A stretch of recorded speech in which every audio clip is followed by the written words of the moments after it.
ሰላም ሰላም፣ እንዴት ናችሁ? ደህና ናችሁ ወይ? እንኳን ለጌታችን ለመድኃኒታችን ለኢየሱስ ክርስቶስ ትንሣኤ በዓል አደረሳችሁ አደረሰን እላለሁ። በዓሉ የሰላም የጤና የደስታ እንዲሆንልን እመኛለሁ። ሁላችንም በያላችሁበት የሰላም በዓል ይሆንላችሁ ይሆንልን። ከዚህም በመቀጠል ማለት ነው ዛሬ የኢትዮጵያ ኢድ ነው፣ ጾም ተፈቷል ምናምን አልኳት። ጾማችሁ ተፈቷል እና ምን አዘጋጀሽ ምን ሰራሽ ምናምን አለችኝ ማለት ነው። አይ ምንም አላዘጋጀውም ምናምን ስላት፣ አይ ሰራሪ ዳቦም ጋግሪ እንጀራም የምትፈልጊውን ነገር እዘዥኝና አመጣልሻለሁ፣ ሰራሪና ከጓደኞች ጋር ተቀላቅለሽ ወይ ምናምን አለችኝ ትናንት። እሺ አልኳት። ከዛ እሷም እንጀራ ምናምን ገዛ ስታመጣችልኝ እንጀራ ዳቦ ራሱ ይዛ መጣች ማለት ነው። ይሄ እንትን እንደው ቢጫ ዳቦ ጣፋጭ ዳቦ እኔ ቤቴ ጋግሬ ያለው ዶሮም ሰርቻለሁ። እሱንም ይዛ መጣች። ከዛ በተጨማሪ ደግሞ ነይ ያለችኝ ማለት ነው። ነይ ብላ ጠራችኝ። አቤት ብዬ ስሄድ ይሄን ሰጠችኝ ማለት ነው። እኔ ደግሞ ምንድን ነው ብዬ ምን አይነት ስጦታ ነው ብዬ በቃ ለመናገር ሁሉ ለማመስገን ሁሉ ቃላት አጠረኝ። ወይኔ እንደው ጊዜና ክልቱ እንዴት ትወደኛለች ብዬ እስካየው ድረስ ቸኩዬ በቃ ሸሚዞኝ ማለት ነው ከሷ ጋር ዞር እስከምን ድረስ። ከዛ ይዤ መኝታ ቤት ከገባው በኋላ ከፍቼ አየዋለሁ። ቸኮሌት ነው። ከፍቼ ሳየው ቸኮሌት ነው። አይገርማችሁም? እንዴት እንዳፈርኩ ሸሚዞኝ ስትሰጠኝ በቃ መጨረሻ ጎንበስ ማለት ነው ያቃተኝ። በቃ ሹክክ ብዬ ካጠገቧ ጠፍቼ ምንድን ነው ብዬ ለማየት እኔ ወርቅ ነው የመሰለኝ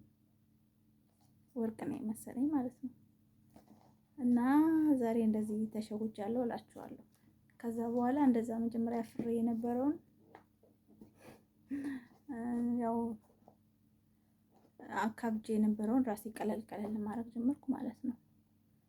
እና ሴትዮዋ በቸኮሌት በእንደዚህ አይነት ስጦታ ሸወደችኝ። አይገርማችሁም?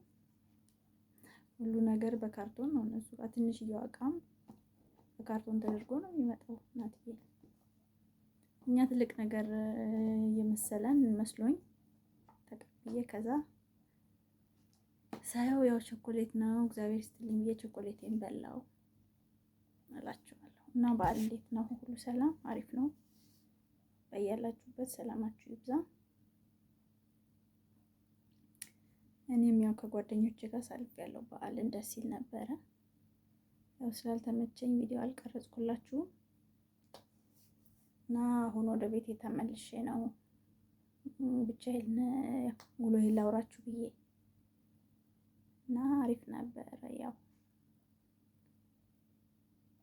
እዛው ሀገራችን ሆነን ከቤተሰቦቻችን ጋር ሆነን ማሳለፍ እና ሰው ሀገር ሆኖ ማሳለፍ ይለያያል።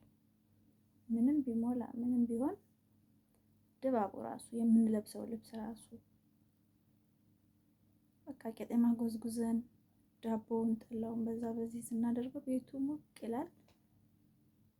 በቃ የበዓሉ ውበት የእውነት ጎልቶ ይወጣል ማለት ነው።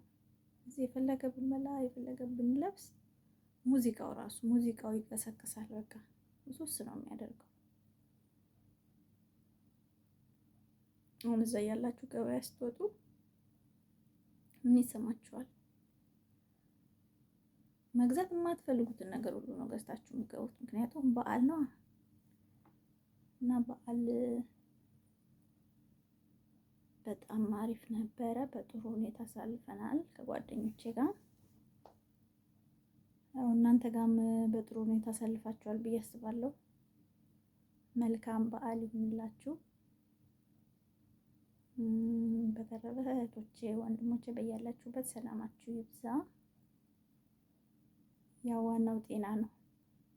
የፈለግን ጊዜ ሀገራችን ገብተን በዓል ማክበር እንችላለን፣ የፈለግነውን ማድረግ እንችላለን እና ጤና ይስጠን ለማለት ነው። እግዚአብሔር ፈቃድ ይሁን። በተረፈ በርቱ፣ አትጨናነቁ፣ አታስቡ። በዓል ሲመጣ በጣም ይከፋል፣ ይጨንቃል። ልናለቅስ ሁሉ እንችላለን፣ ግን ዓላማ ያለው ሰው አያለቅስም። ምክንያቱም ስንሰደድ ራሱ ምን አስበን እንደመጣ እናውቀዋለን። እዚህም ሆነን ምን ፈልገን እንደተቀመጥን እናውቀዋለን። ስለዚህ ያንን ነገር የመጣንበትን አላማችን ሴቭ ማድረግ፣ እዛ ደግሞ እቀጥላለሁ እስከዚህ ጊዜ ችግር የለም ምናምን ብሎ ማሰብ አይደለም። 2 ዓመት ማለት በጣም ትንሽ ናት። ገንዘብ ግን አንይዝበትም። እዛው ቁጭ እንዳለ 2 ዓመቱ ያልቃል። ምንም ብር ሳንይዝ እንደገና ሌላ ዓመት እንጨምራለን ማለት ነው። ይሄ ዋጋ የለውም። ቢያንስ ብር ይዘን የ2 ዓመት ቢያንስ የ1 ዓመት ከግማሽ የሆነ ነገር ብንይዝ ከዛ ቀጥለን ደግሞ 2 ዓመቱ እንደምንም ሰርተን ብንጨምርበት የተሻለ ነገር ልናደርግ እንችላለን። ያለበለዛ እዚሁ እየሰራን መኖር ነው። መጨረሻ ላይ ያው መጨረሻችን አያምርም። ቤት ደግሞ አለመቀያየር ነው እህቶቼ። ቤት አለመቀያየር፣ የመጣችሁበት ቤት የመጨረሻ የግድ ካልሆነ እዛው ጠንክሮ መስራት ነው። እዛው እስክትለምዱት ነው የሚከብዳችሁ። ከለመዳችሁት በኋላ በቃ ምንም ነገር። ስለዚህ የመጣችሁበት ቤት ጠንከር ብላችሁ መስራት፣ ስትሰሩ ውጤታማ ትሆናላችሁ። ያሰባችሁት ነገር እየተሳካ ይሄዳል። ለምሳሌ ወደዚህ ትመጡ ተበድራችሁ ከሆነ የመጣችሁት ያንን ብድር ትከፍያለሽ፣ ይቀልሻል። ከዛ በቀጣይ ደግሞ ለዚህ የምትይው ነገር እያስተካከልሽ ነው የምትሄጂው። ያለበለዚያ አንዱ ቤት የምንቀይር ከሆነ እዳችንም ሳንከፍል የኛም ወጪ እየበዛ ገንዘብም ሳይኖረን እንዲሁ እንደባከንን እንኖራለን ማለት ነው። ስለዚህ ጠንክረን እንስራ። በተለይ ለአዳዲሶች እስከምንለምደው ይከብዳል። እኛ ራሱ ልምድ ያለን ይከብደናል።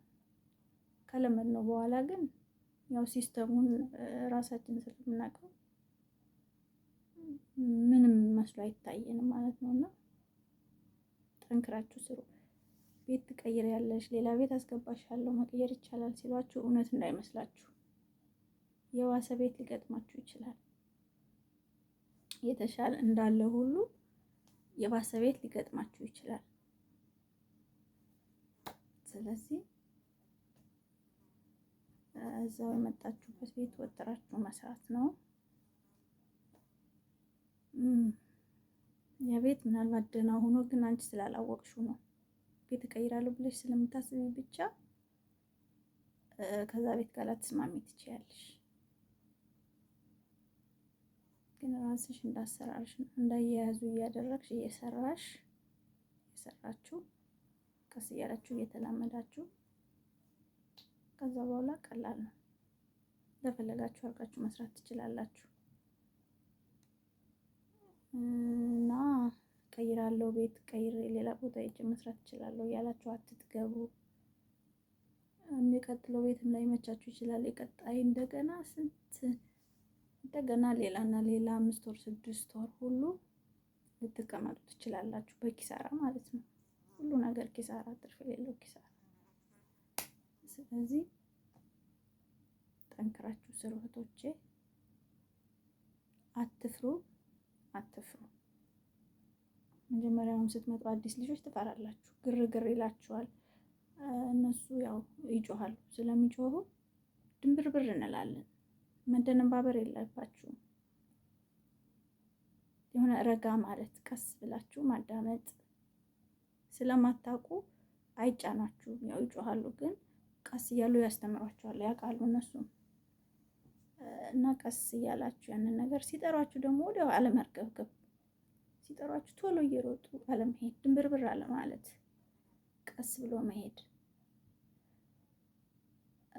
እንደዛ ካስለመዳችኋቸው ሁልጊዜም እንደዛ ነው የሚፈልጉት። ግን የሆነ አጠገባችሁ ያለውን እቃ ራሳቸው አንስተው እንዲወስዱ ማድረግ። ለምሳሌ እናንተ ፎቅ ናችሁ፣ እዚህ ጋር ያለውን ውሃ ቀብኝ ለማለት ይጠሯቸዋል።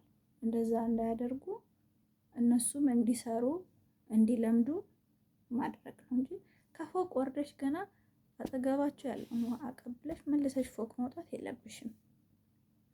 ስለዚህ አትርገብገቡ፣ ቀስ በሉ፣ አትደንግጡ ሲጠሯችሁ ማለት ነው። እና ሆዳ ይባሳችሁ፣ ራሳችሁን ጠብቁ።